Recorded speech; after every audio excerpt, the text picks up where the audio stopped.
Bună ziua și bine ați venit la 360 de grade. Astăzi vom învăța să pătrundem înăuntrul nostru pentru a accesa divinitatea născută și pentru a antrena cele mai pure energii din ființa noastră. Alături de noi în platou avem astăzi un maestru spiritual din Trinidad, care de la vârsta de 20 de ani a renunțat la tot ceea ce este lumesc pentru un singur scop, înălțarea spirituală. Misiunea sa este să creeze o lume în care iubirea, pacea și armonia vor triumfa. Sri Vasudeva. Welcome, Master, and welcome in our country. Thank you very much. Thank you very much for your warm welcome. Okay. Master, you are a visionary leader, an international speaker. You combine ancient wisdom with modern thinking. And you are the founder and director of Blue Star Organization, an organization dedicated to holistic human development. Master, what draws you to Romania every year? First of all, I'd like to say that I've been coming to Romania since 2002. Yes, so for 10 years. 10 years, yeah. So it's like a 10-year anniversary. It was in September 2002, and I visited Arad. And there was such an overwhelming response to my visit, and so much heart in the Romanian people. I've been drawn again and again, and it's over 10 years, and except 1 year, I've been coming to this country for 10 years.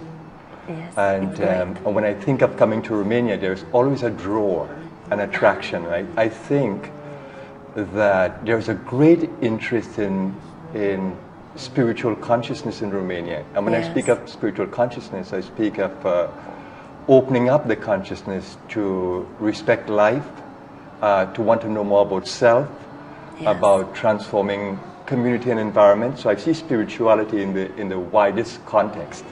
But how often is recommended to stay, to be in this silence of our thoughts, of our being? We may think that it's impossible to be silent in every moment. But look at me. I am silent as I speak. So my thoughts are rising in the silence. My thoughts are staying in the silence as much as I want to keep it. And when the thought leaves, I'm still silent. Even when you are speaking. Even when I'm speaking, Yes, I'm aware of my silent space, that I can speak from a space of silence. So silence is a space in the consciousness from where we can operate.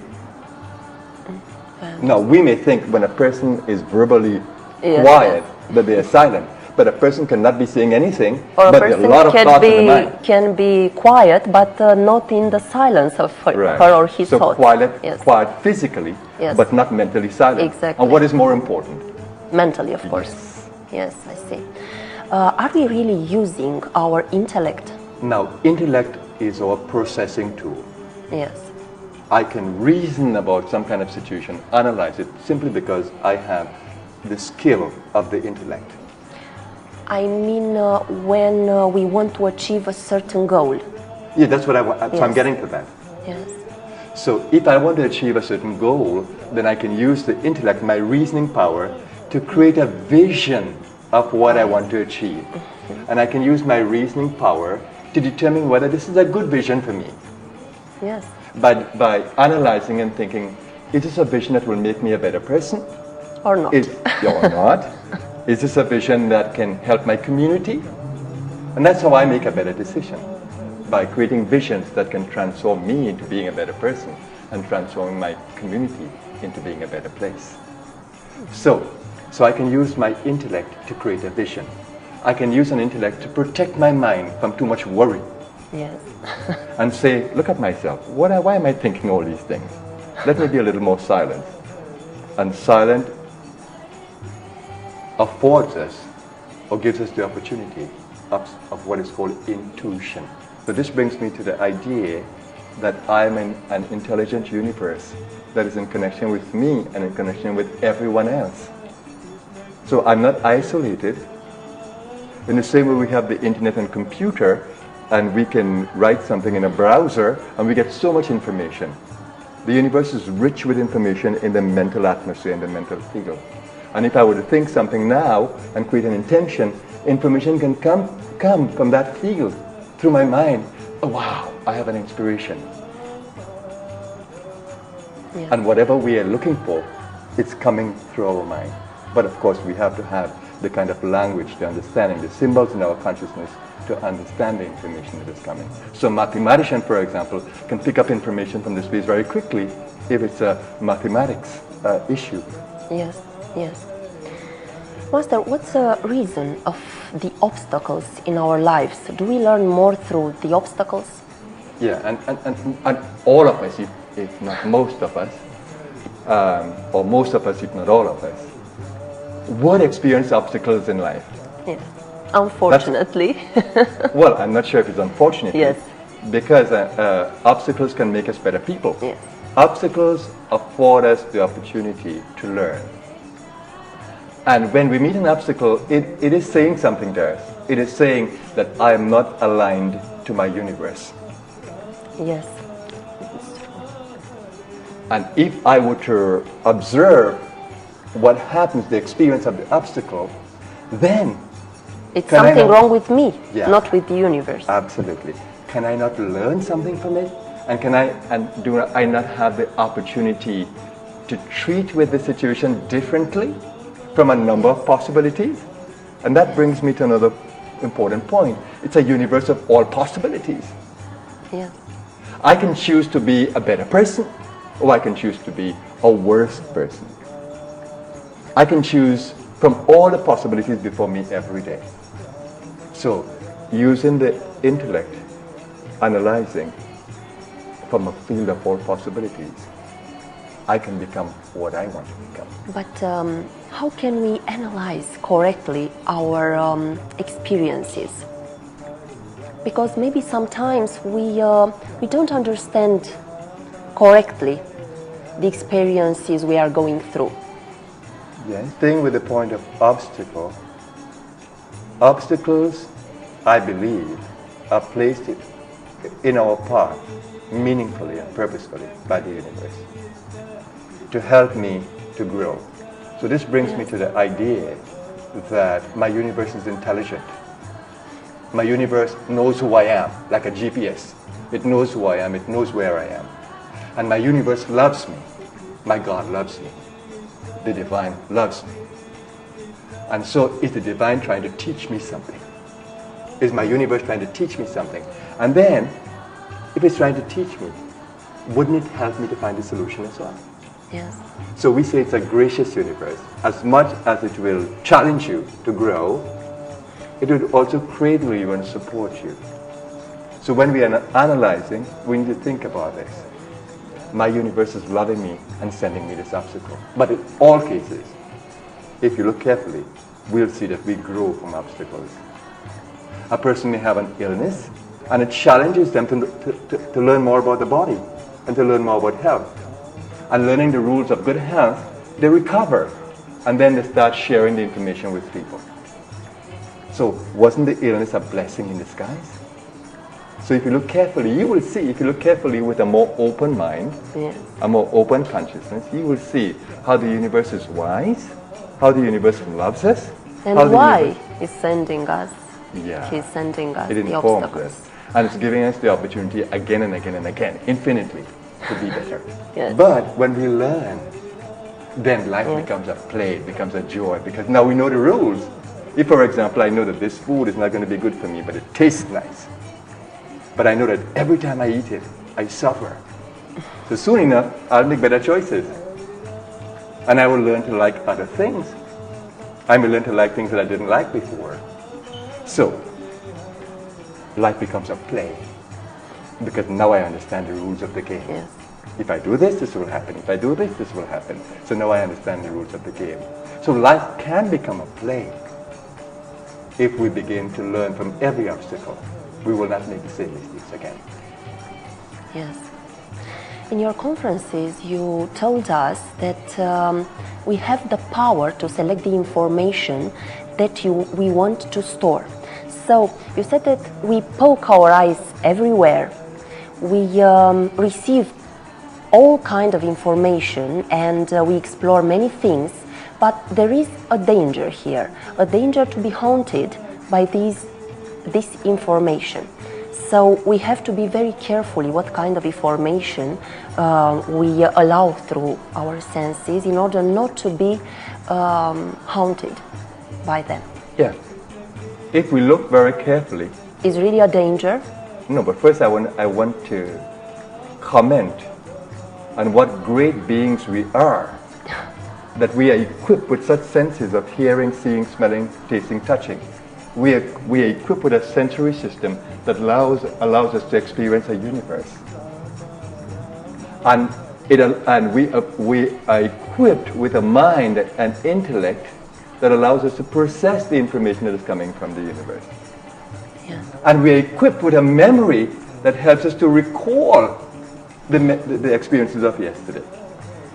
But when we collect information in our inner being, what can that information do for us? And what does it do to us? Now think carefully.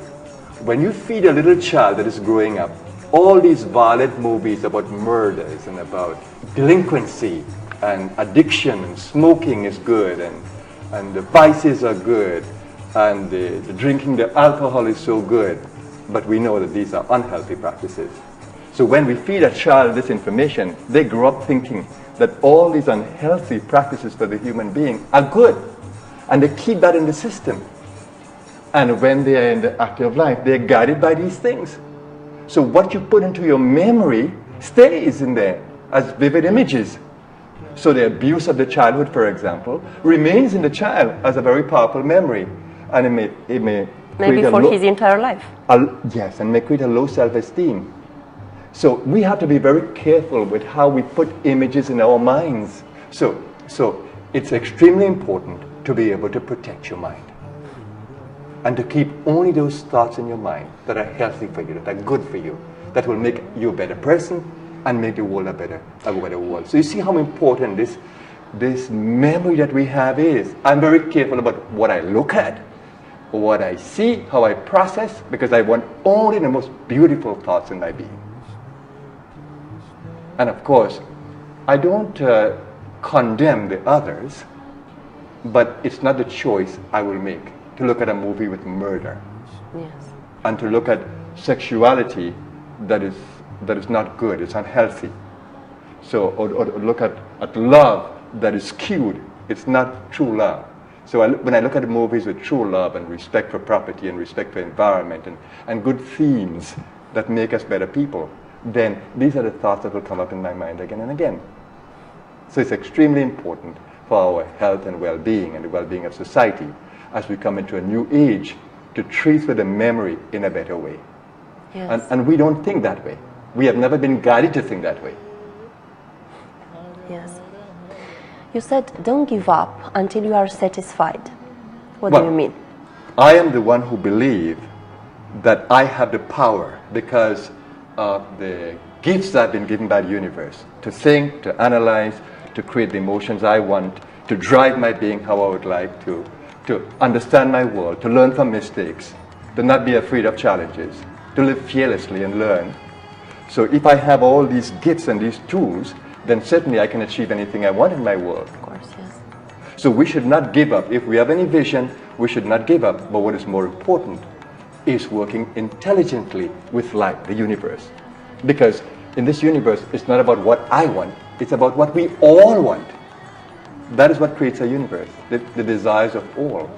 So if I can work in harmony, so this is what is happening in my country, Romania now. How can I help the country to be a better country? How can I help my community to be a better community? And I align myself to what is happening. How can I get into a profession that will help my country in a better way? How can I get involved in health practices that can help my community in a better way? So if I were to align myself with how the society is moving, how the universe is intending, then certainly I'm going to be a blessing to myself and to my world. So going after what you want should also be done with an understanding of how the universe operates and with respect for a collective consciousness in the universe. That it's not about me only, it's about us. Yes. If I were thinking about me, then I would be in my country, Trinidad and Tobago. But I'm thinking about my world. I see myself as a global citizen in my world. It's my Romania. It's my Holland. It's my England. It's my America. I was born on this planet. And every country has a relationship with me. So I see myself differently. why is considered such a miserable state of existence to feel as a victim? Because Well, I feel that the victim consciousness makes us give our power away. We feel weak when we become a victim. And we Yes. have a choice. We have a choice. Each time we don't see that, but we have a choice. To be a victim or to be a victor. Yes. It's my choice. And if I stay in the consciousness of a victim, I stay in less power. I stay in weakness.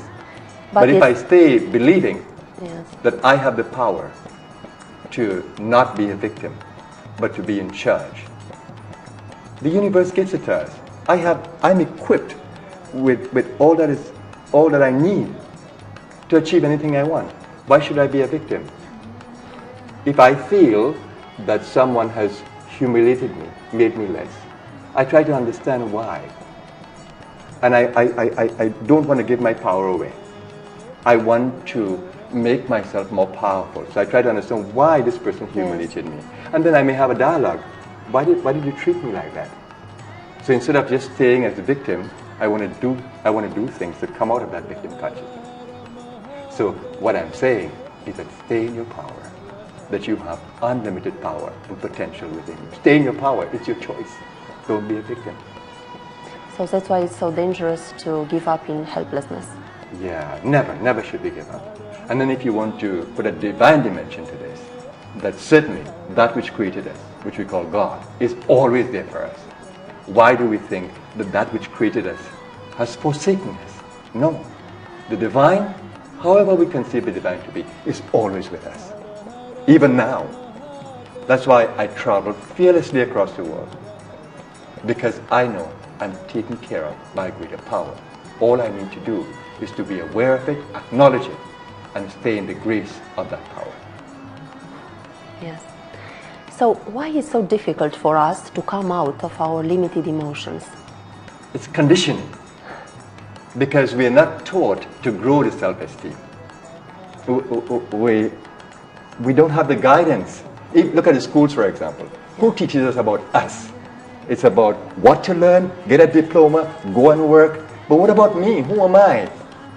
What am I? How can I deal with my emotional being? How can I deal with my mental being? We're not taught that. So we stay in the victim consciousness. There are people who come out with the PhDs, but they are poor in emotional status. They feel like a victim. They go to the workplace and they become a victim.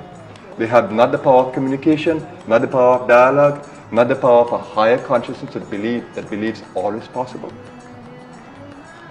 So victim consciousness is a choice. Yes. But we can choose differently. We have the power. So we simply need to be aware of the power that we have as conscious beings in a world of all possibilities. And instead it's very important to develop positive emotions. Absolutely. You taught us about this. But that's the idea of using the head and the heart in a wonderful combination. Because if you become passionate about something but you don't have a vision, that is heart without head. And that could be a dangerous thing. Yes. And if you have a vision but you don't have heart, It's also dangerous. Yeah. So when you have head and heart working together, you have the right vision of making yourself a better person, the world a better place, and you put the passion to that, then you have the most powerful combination you can ever have. How can we make a correct plan for ourselves? And how can we know that this is correct? That's good. When you say correct, I think it's more important to think, how can I know what is my purpose of being in this world? Yes. And we all have a purpose. Yes. So how can I learn about my life purpose? But if you look carefully, you will see your talents, your skills that you've been born with, blessed with, inform you about your life purpose. Whether it's music, whether it's art, whether it's cooking, whether it's architecture, whatever it is. What is your passion? What is your skill? And that's where your purpose lies. And if you pursue your purpose with respect to the universe, looking for all the signs of how to develop, then certainly you'll become fulfilled. When you fulfill the purpose for which you were born, then you feel fulfilled in your being. You feel happy about doing it. Yes, I understand. So finding out your life purpose, identifying your life purpose is important. And sometimes to some of us, we have a passion, but there is no opportunity. But don't give up your passion. Stay with what is for the time being. It might be that you're doing it for survival. I need to make money, I need to live. But keep your passion alive, keep it burning.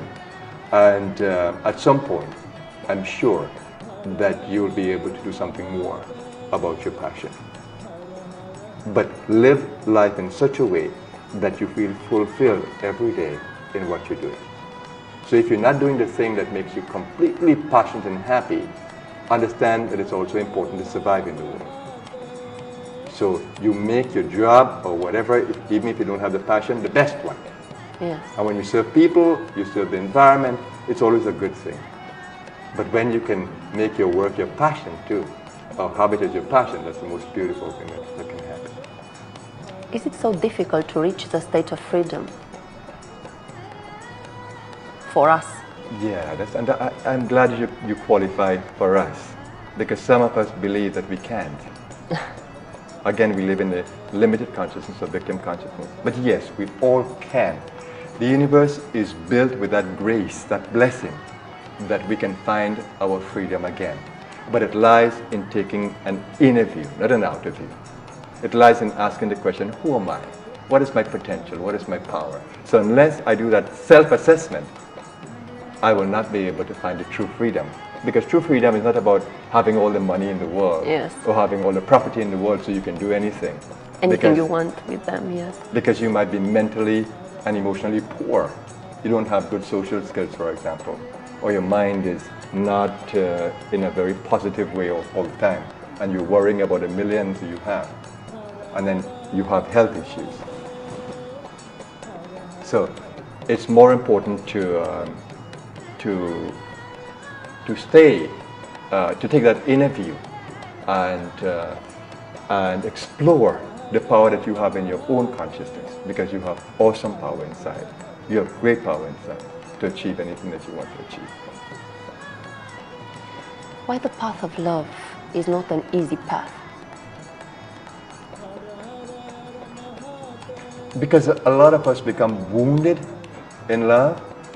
Yes. And I believe that when love becomes selfish, when we love a person because we want something for the person, from the person, when love has the tinge or the tint of selflessness, then it can become very painful when we give love but we don't get what we want. Are we purified by the pain of love?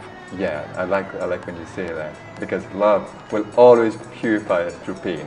But why is it purifying us, and what is it purifying us to achieve? And it is a state of loving. It is a state of loving without condition. Can we love someone for who they are, and for the sake of loving, without loving them, expecting anything in return? And I believe that that's what true love is. It's loving without condition.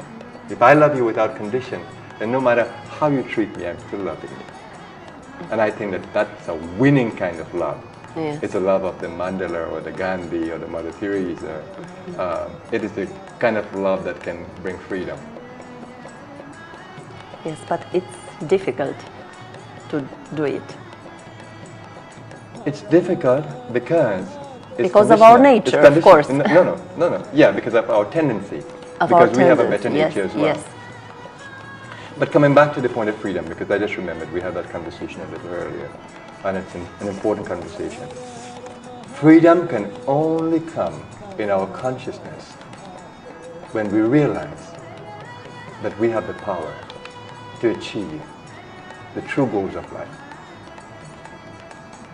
Peace, love, goodness, a wisdom that allows me to understand me and my universe and how much my universe loves me. So freedom comes in making the consciousness bigger to see more in every situation, expanding the awareness. And that's possible through practices like meditation, of opening up the consciousness, practices of mind control, mind management, practices that opens us up to all possibilities. So our freedom really lies in that inner journey and exploring the tools inside and being disciplined enough, focused enough to want to experience that state of inner freedom, of peacefulness and lovingness and goodness. And I believe that that's why we were born, to be free. You said in one of your conferences that we can see more every moment. But what do you mean exactly by seeing more every moment? Seeing more, for example, I'm speaking with you. Yes. So I see you not just as the physical person who is interviewing me, but I'm looking at your eyes, for example, and trying to find out the inner person. Yes. And I'm looking for the heart quality, your presence, and trying to be compatible or in harmony with that presence. So as we're interviewing, you can enjoy the interview, I can enjoy the interview. So I'm seeing you more than just a physical person who is just there to interview me and to ask questions and to explore what I'm saying. But I'm seeing you as a person with a heart, with a mind, with a soul, with a desire to want to know more, a desire to understand what I'm trying to say. And that makes, in this situation, for a better kind of conversation, that you begin to feel, oh yes, he's giving attention to me, he's listening to me, and he's really trying to help me to understand what he's saying. And so, in every situation, if you look, there is so much to see if you look beyond the physical. Yes. And trying to see, what is life trying to tell me in this experience that I'm having? It's like looking at a tree. Some of us, we walk outside and we don't see the beautiful trees that are standing there. And they give some life, and they have life in them. A tree can feel your presence, and you can feel the presence of a tree. But you don't see that. How many people walk through the city and they don't see the beautiful trees, or give attention to them, or pass by and touch a leaf? And we see the ordinary people walking in the street, but how many people take time to think, oh my, what a beautiful city this is. How can I send my love to everybody who is around today? How can I say a prayer for protection for all the people who are traveling? How can I say a prayer for the protection of the older people and the younger ones? So that's lifting your consciousness to see more and to understand more in your space. And when you walk through a bus, for example, you go in a train, to be careful about how you walk, how you talk, how you speak, because you're seeing so many beautiful people around you. So in every situation, we can become more conscious. Even if you have an issue or problem, and you begin to think, is there another point of view? Can I see it from another point of view? And if I cannot figure out another point of view, can I ask another person, my friend, if they have a viewpoint? So when we think in the box, we think that all the burdens are upon us. But if we open up the space, we'll see how we have so much help and support in our universe. So that's opening up the space to see more. And it's something that I love to do. And you were saying, for example, you come into a space, do you see more in this space? Could you see more opportunities in this space? Do you see more possibilities in this space? And in every space, there are more. Yes. Master, where is the center of vitality in our body? That's a nice question. And I do believe that vitality is important. Do you find that you're burned out? Do you find that you have low vitality? How can you improve your vitality? Yes. And in my practice, in my learning about holistic thinking, the navel area, the area where the umbilical cord was when we were a little child, and we were born and that cord had to cut. Now that cord, the umbilical cord, was a support when we were in the womb of the mother. Yes. When we came out, there's a cut. But I believe that that's still a support because it's like an energy channel that puts us in touch with another energy in the universe, what we may call chi in the Chinese system, or prana. And this area in the Oriental system, for example, the yogis call this area Manipura, which means the city of brightness, the city of jewels. The Japanese call it Hara, a center of power in martial arts. Chinese call it Dantian. It's a center of vitality that helps us to become more vital, more energized. So learning to become more conscious of this center, breathing, for example, every day, with the abdominal breathing, opening up the abdominal area as you breathe, you may be amazed at how you can improve your vitality just by giving attention to this center. That's how I stay vital. Having discovered the power of this center, like in the martial arts, like with the Chinese, like with the yogis, it's a very powerful center, but we have not been taught about how to improve our vitality by tapping into this center. So that's one way of course I can't do it in this program. There's not enough room to speak about vitality. Yes. But just to say that this navel area, it's a mysterious area, a mystical area of power. And that's a way like bringing quantum energy from another space. Because I believe that the consciousness space that we exist in is a space of infinite quantum energies. And just by creating an intention, just by giving attention to this space, we can actually tap into these energies. Yes, I see. Sometimes we reject another person's point of view by saying, no, I don't believe it. Is it important to be open and flexible also to other people's points of view? Yes. And it's not that you have to believe in what the person say, but just be open. Yes. And maybe it's something important there also. Absolutely. So if I'm listening to someone, I want to listen very closely because I want to pick up all the information of the person. And then I'm thinking, are there other points of view?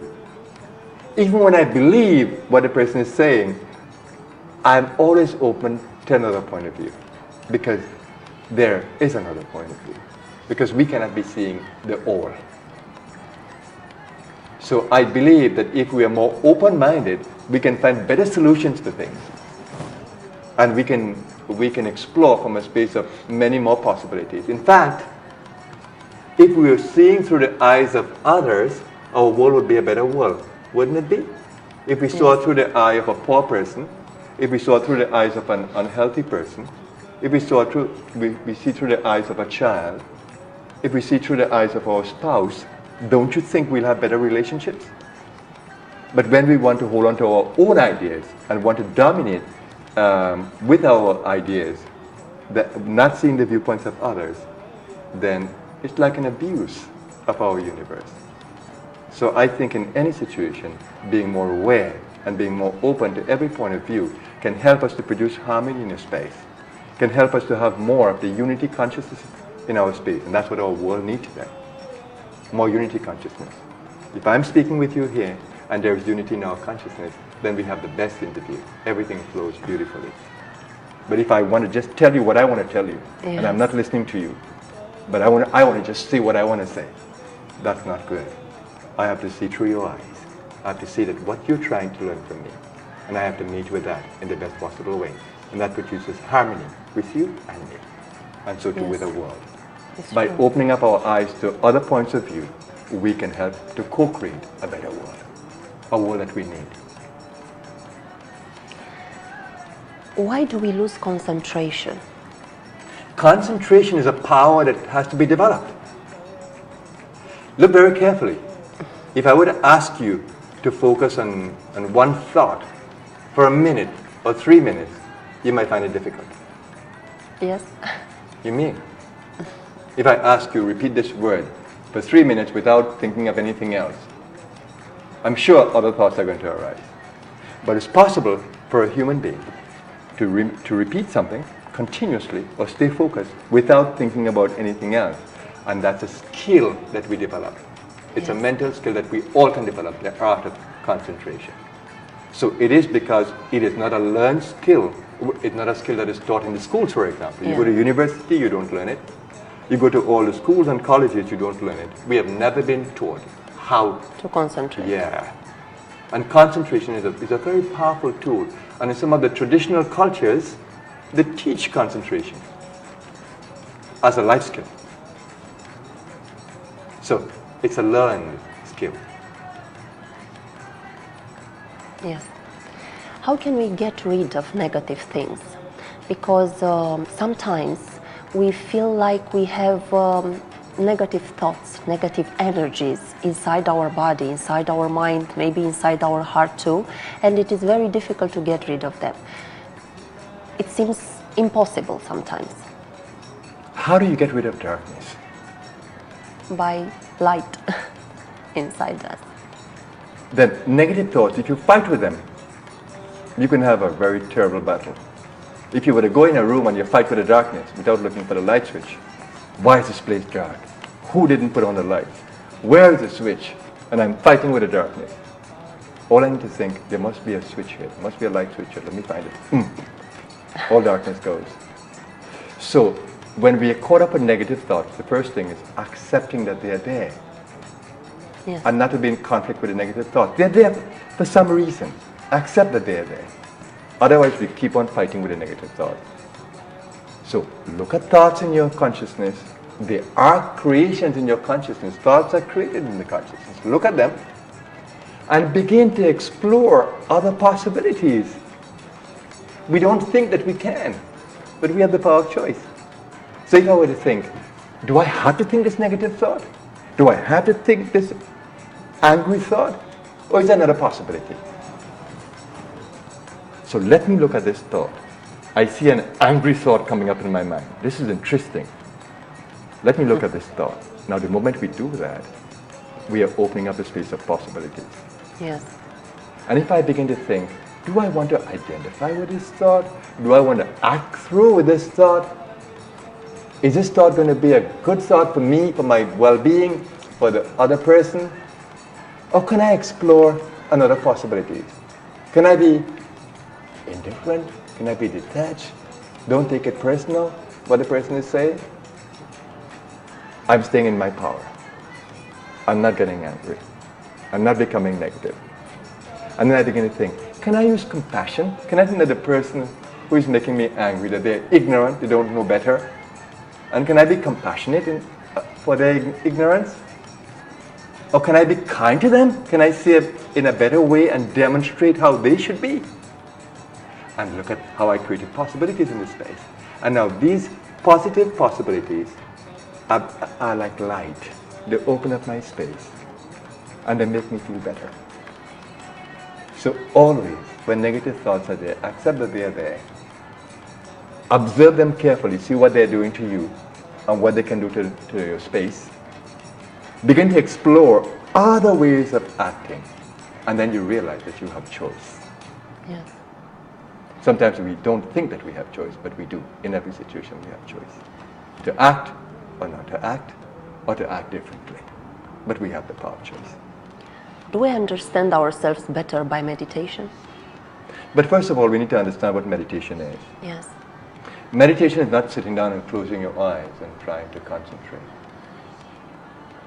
Meditation is the art of observing your world from another space, from the space of all possibilities. So as I speak here, I am in meditation. I'm keeping a consciousness that listens to my voice, that listens to my thoughts, that is aware of what I'm saying, aware of the silence inside of me, aware of the peace inside of me, aware of the love for what I'm doing, and aware of all the possibilities inside. That is meditative awareness.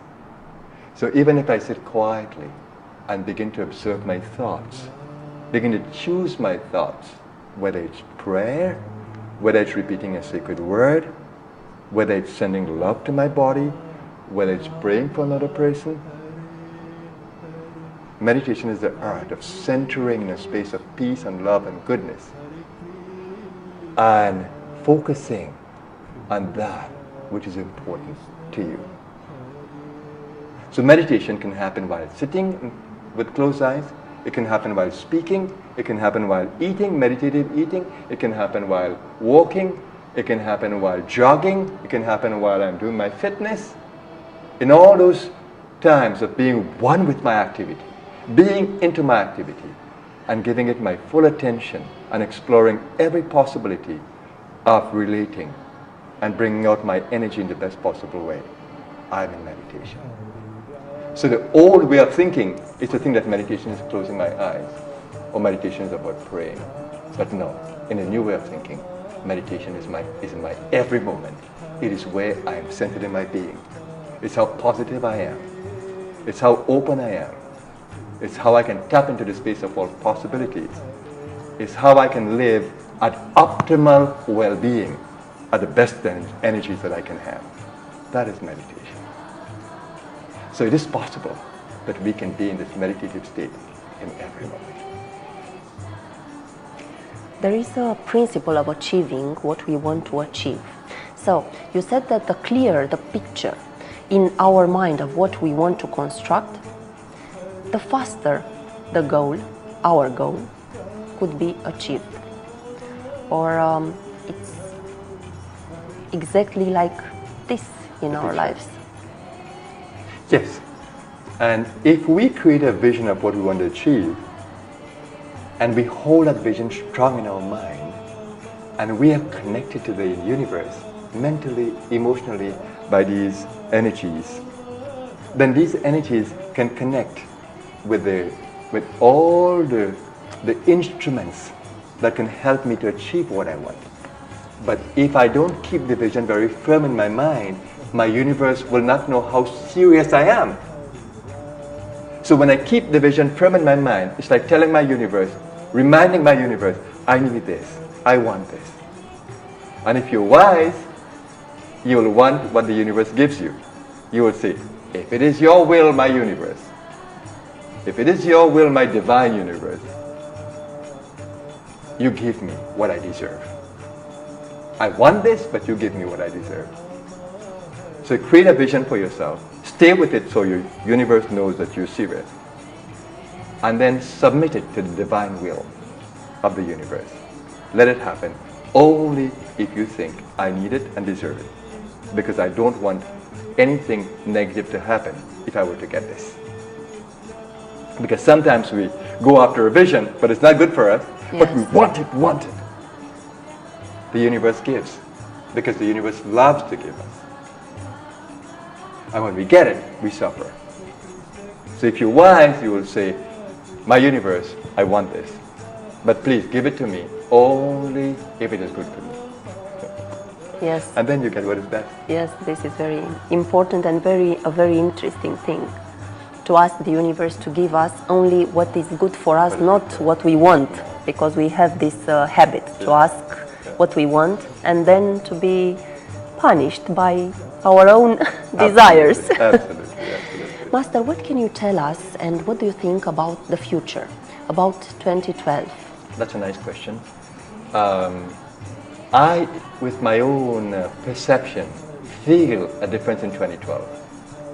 And I can feel that now there's a global shift in the consciousness taking place.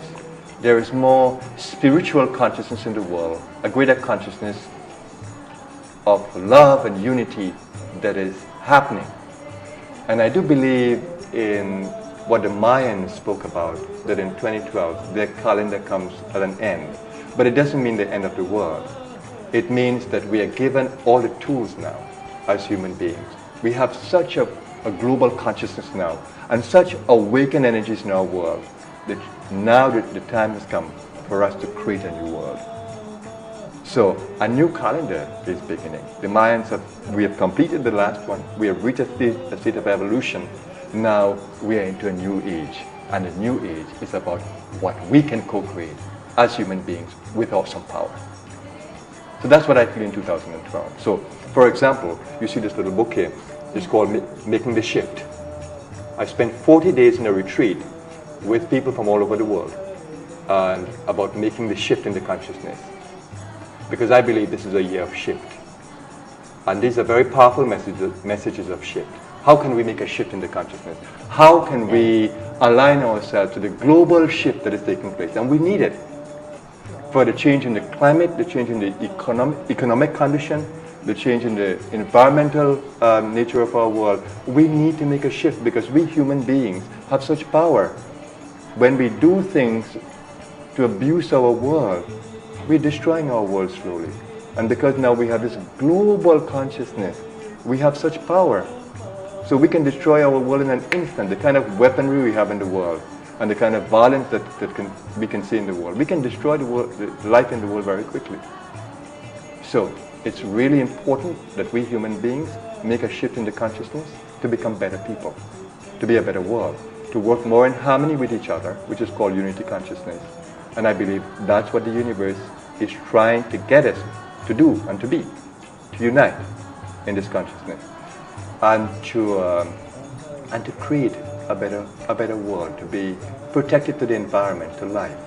Because we depend on the plant life, we depend on the animal life. Yeah. So we need to protect these species. And we have so much endangered species.